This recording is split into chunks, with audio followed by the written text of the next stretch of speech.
روز دلنشین بی بغض و بی کین، قلم پر فروغ، قلم بی دروغ، دلش در تپش، دلش می جنبه در روز جمعه.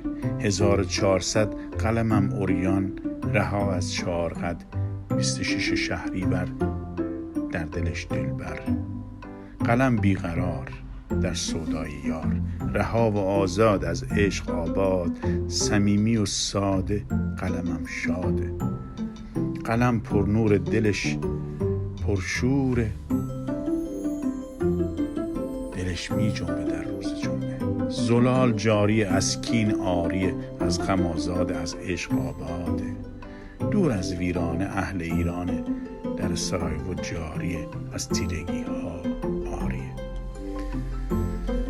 در سرایو جاریه، از تیرگی ها آریه.